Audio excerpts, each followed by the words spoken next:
भजन किसका करे। बंधुओं, सागर मंथन के परिणाम में निकले अमृत घट से कुछ अंश इन्हीं स्थलों पर छलक गया था जहां कुंभ मेलों के आयोजनों का इतिहास है। ये आयोजन इसलिए होते हैं कि उस अमृत तत्व के शोध की विधि मिल जाए। यह नहीं कि मेले में आए, स्नान किया, दृश्य देखा और लौट गए। ये जो कुंभ मेले लगते हैं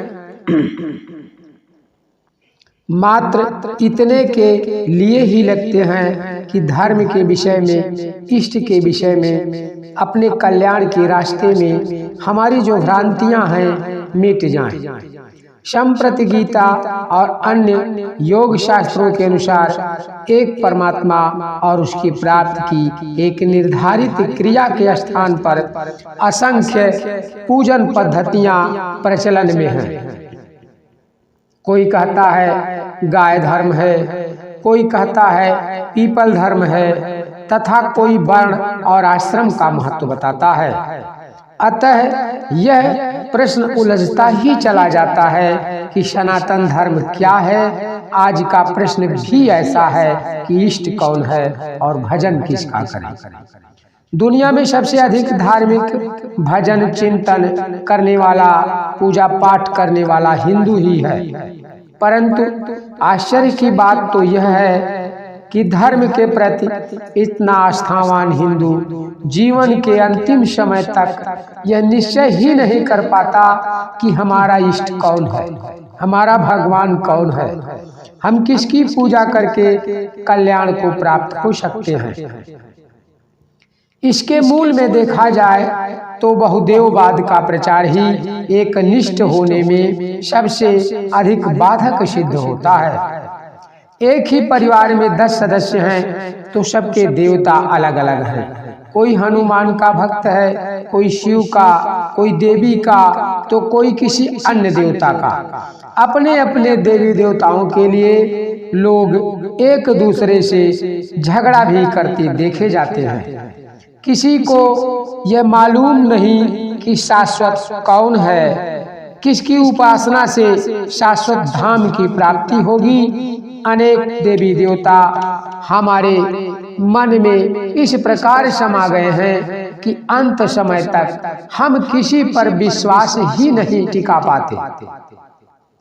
मृत्यु के समय जब लड़के आसपास खड़े होकर कहते हैं कि दादा अब चिंता त्याग कर भगवान का स्मरण कीजिए, तो दादा एक झटके से कह गुजरते हैं, हे हनुमान जी महाराज, हे दुर्गा माता, हे शीतला माई, हे विंध्यवासिनी देवी, हे मैहर वाली माता, हे हरखू बाबा, हे बाबा शंकर जी, अर्थात औसतन 25-30 नामों का एक साथ स्मरण करने लगते हैं। इस तरह भ्रांति अंत तक बनी रहती है। तो भला एक मंदिर 10 देवता क्यों कर बसे बाजार। हृदय एक मंदिर है जो एक परमात्मा को अपने अंदर स्थान दे सकता है। उसमें अनेक लोगों को स्थान नहीं दिया जा सकता। दुविधा में धो गए, माया मिली न राम। अतः हृदय देश में किसी एक को बैठाना ही उचित होगा। आइए देखते हैं कि इस संदर्भ में हमारे पूर्व महापुरुषों ने क्या कहा। भगवान श्री कृष्ण ने किसे इष्ट कहा, भगवान राम ने किसका भजन करने के लिए कहा, भगवान शिव ने किसका स्मरण करने का निर्देश दिया, स्वयं इन आप्त पुरुषों ने किसका चिंतन किया। केवल इतनी ही बात आप ज्यों का त्यों मान लीजिए तो न संदेह है और न भविष्य में होगा। खेद इस बात का है कि हम उस पर विचार ही नहीं करते। कदाचित विचार आता भी है तो हम इतने भयभीत हैं कि इस विषय में अपने निर्णय को बदल नहीं पाते कि कहीं पुराने वाले देवता महाराज नाराज ना हो जाएं, दुख ना दे दे। देखें, इस विषय में ये श्री कृष्ण ने गीता में अपना स्पष्ट विचार प्रकट किया है। मापुपेत्यम पुनर्जन्म दुखालस्य मशाश्वतम नानुश्रवन्ति महात्मनाः संसिद्धिं परमागता। अर्जुन, मुझे प्राप्त होकर पुरुष क्षणभंगुर दुखों की खान पुनर्जन्म को नहीं प्राप्त होता है, बल्कि वह पुरुष मुझे प्राप्त होता है जो पुनर्जन्म में आता है। वह दुखों की खान है, केवल मुझे प्राप्त होकर उसका पुनर्जन्म नहीं होता, बल्कि स्थानम प्राप्स्यामि शाश्वतम, व शाश्वत सदा रहने वाला स्थान परम धाम को पा जाता है।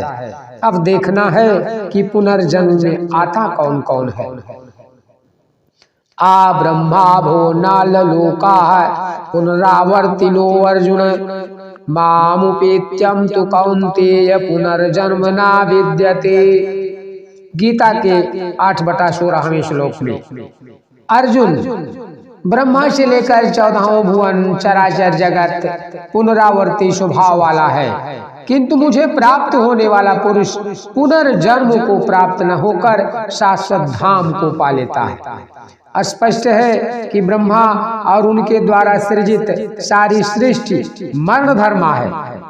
इसके अंदर देवता, पितर, दानव, ऋषि, सूर्य, चंद्र सभी आ जाते हैं। मानव जीवन का परम लक्ष्य है अमरत्व की प्राप्ति। इस लक्ष्य की प्राप्ति श्री कृष्ण के अनुसार एक परमात्मा के चिंतन से ही संभव है। उदाहरण स्वरूप आपको समुद्र पार करना है, आप किसी कागज के बंडल का सहारा ले लें तो कुछ दूर जाने पर वह समाप्त हो जाएगा और आप डूब जाएंगे।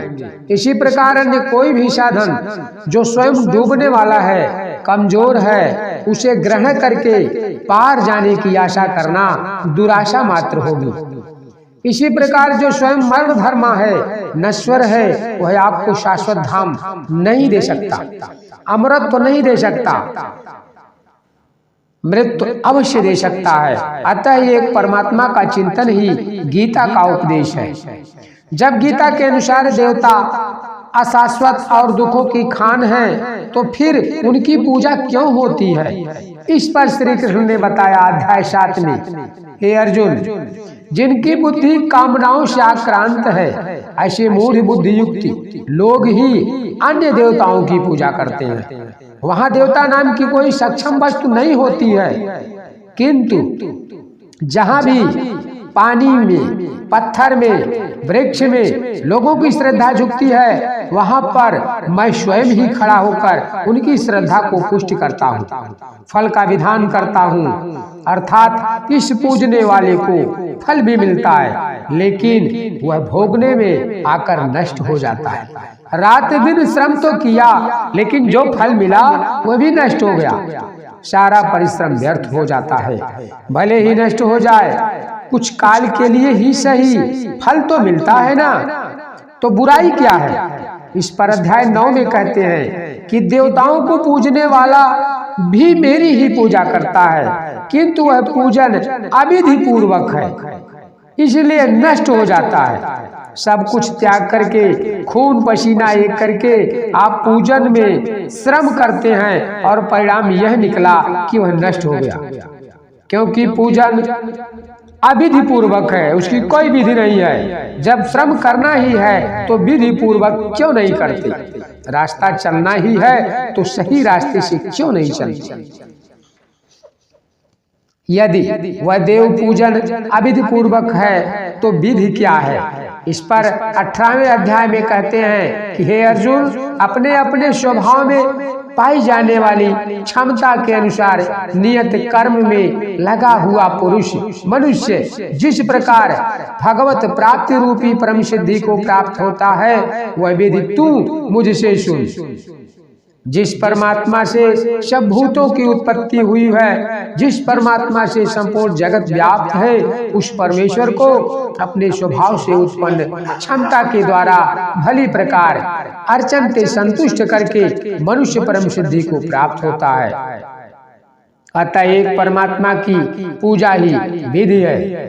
यह पूजन भी चिंतन की एक निर्धारित क्रिया है, जिसमें श्वास का आयोजन, इंद्रियों का संयम, यज्ञ स्वरूप महापुरुष का ध्यान इत्यादि क्रियाओं का समावेश है, जिसकी चर्चा योगेश्वर श्री कृष्ण ने चौथे अध्याय के यज्ञ प्रकरण में तथा समूची गीता में स्थान स्थान पर की है। आप इसे सनातन शीर्षक वाले व्याख्यान में विस्तृत रूप से जान सकते हैं। आवश्यकता पड़ने पर पुनः पूछा जा सकता है। अधिक नहीं, केवल एक परमात्मा के प्रति श्रद्धा और उस परमात्मा के किसी नाम ओम अथवा राम का ही यदि आप जप करते हैं तो धर्म को न जानते हुए भी आप शुद्ध धार्मिक हैं। संपूर्ण क्रिया को न जानते हुए भी आप क्रियावान हैं। न इसका फल नष्ट होगा न आप। संपूर्ण गीता में योगेश्वर श्री कृष्ण कहीं भी देवताओं का समर्थन नहीं करते। अध्याय 9 में वे ही कहते हैं कि कुछ लोग मुझे पूज कर स्वर्ग की कामना करते हैं, मैं उनको विशाल स्वर्ग लोक के भोग देता हूँ, किंतु वे क्षीण पूर्य मर्तलोकम विशंति, पूर्ण क्षीण हो जाने पर स्वर्ग से गिर जाते हैं, लेकिन गिरने पर भी उनका विनाश नहीं होता है, क्योंकि वो विहित कर्म के चलने वाले हैं। जो सही विधि है अर्जुन, इस विहित कर्म में आरंभ का नाश नहीं होता है। साधक चलते चलते कोई अच्छा कार्य कर भी ले तो भगवान उसकी पूर्ति करेंगे।